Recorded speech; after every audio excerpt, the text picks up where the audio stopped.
Have you ever wondered why, during the darkest days of segregation, lynchings, and the fight for basic rights, the leaders of newly independent African nations seemed so distant from the struggles of Black Americans?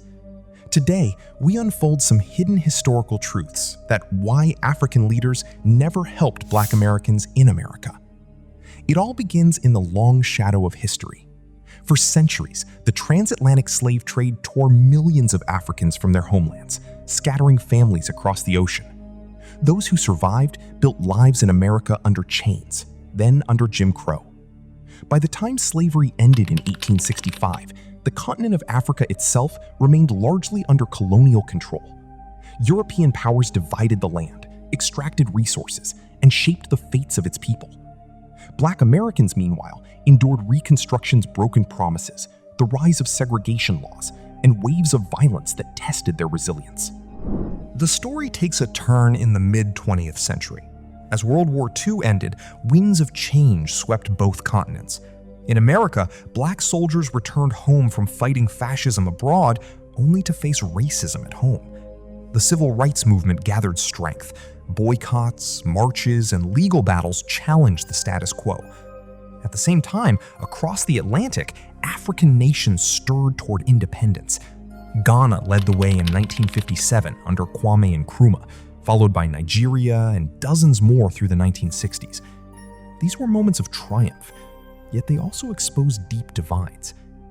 Nkrumah, who had studied in the United States and drew inspiration from figures like Marcus Garvey, spoke of Pan-African unity. He welcomed some African Americans to Ghana to help build the new nation. Martin Luther King Jr. attended Ghana's independence celebrations, and there were warm exchanges. Leaders like Nnamdi Azikiwe of Nigeria shared similar ties. Yet as the years unfolded, direct, substantial help from African capitals to Black communities in American cities remained strikingly absent. No fleets of aid ships arrived with resources. No coordinated campaigns funneled money or expertise to fund schools, legal defenses, or economic programs in Harlem or the rural South. Why? The reasons run deeper than indifference. Consider the timing and the burdens these new leaders carried. Most African countries emerged from colonialism with fragile economies, weak institutions, and borders drawn by outsiders that ignored ethnic realities. Leaders faced immediate crises, building roads, schools, and governments from scratch, managing tribal tensions that could erupt into conflict, and navigating the Cold War, where superpowers offered aid with strings attached. Nkrumah himself pursued ambitious projects like the Volta Dam, but his government grappled with debt and political opposition. Resources were scarce. Priorities stayed close to home. Suspicion and distance grew in other ways. The slave trade had severed direct family lines for most. Generations later, cultural gaps widened. African societies dealt with their own forms of hierarchy and post-colonial challenges, while Black Americans had forged a distinct culture shaped by survival in the United States. Pan-African conferences and rhetoric celebrated shared heritage, but translating that into practical support for distant kin proved difficult. African leaders voiced criticism of American racism at the United Nations and in speeches, yet their young nations lacked the wealth or stability of established powers to offer more than words. As the narrative unfolds further, think about the 1960s and 1970s. In America, Birmingham protests, Selma marches, and urban uprisings demanded attention. Black Americans built their own organizations, from the NAACP to the Black Panthers, relying on internal strength, alliances with sympathetic whites, and federal shifts under presidents like Lyndon Johnson. Meanwhile, many African nations tumbled into cycles of coups, economic mismanagement, and authoritarian rule. Corruption siphoned funds, civil wars tore at progress in places like Nigeria and the Congo. Leaders who once promised unity focused on staying in power or fending off rivals. The Organization of African Unity, formed in 1963, emphasized non-interference in member states' affairs and continental solidarity, but its scope rarely extended to diaspora aid programs. There were exceptions that highlight the pattern.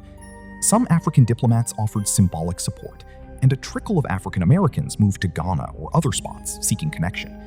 but large-scale efforts never materialized. African economies, often dependent on exporting raw materials at low prices set by global markets, generated little surplus for foreign ventures. Internal development absorbed what little they had. Cold War alignments complicated matters too. Aligning too closely with American activists risked alienating potential Western donors or inviting interference. The story reveals a painful truth about human priorities under pressure. When a leader rules a nation on the edge of survival, the calls from across the sea, however heartfelt, compete with the needs of citizens facing hunger, instability, or disease. Black Americans, forged in the crucible of American history, ultimately advanced through their own determination, legal ingenuity, and growing political influence.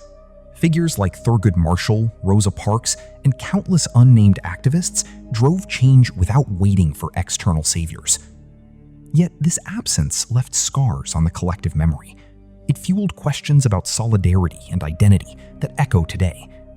Some point to cultural divergence or differing visions of progress. Others note how colonial legacies left Africa fragmented, making unified action toward the diaspora unrealistic. The hidden truth is not one of betrayal, but of parallel struggles in vastly different contexts. Struggles where survival often trumped grand gestures of transnational aid. As decades passed, relations evolved. African immigrants arrived in growing numbers in the United States, bringing new dynamics. Economic ties strengthened through trade and remittances. Modern conversations about reparations, heritage, and mutual investment continue the dialogue started by early Pan-Africanists. But the core of the mid-20th century story remains. African leaders, consumed by nation-building amid immense odds, provided limited direct assistance to Black Americans fighting their battles on American soil. This history calls us to reflect without illusion. Black Americans charted their path through adversity, proving that lasting change often rises from within. African nations too continue their journeys toward stability and prosperity. Understanding these truths, with all their complexities, allows a clearer view of shared roots and separate roads. It reminds us that unity, when it comes, must account for the hard realities each side has faced.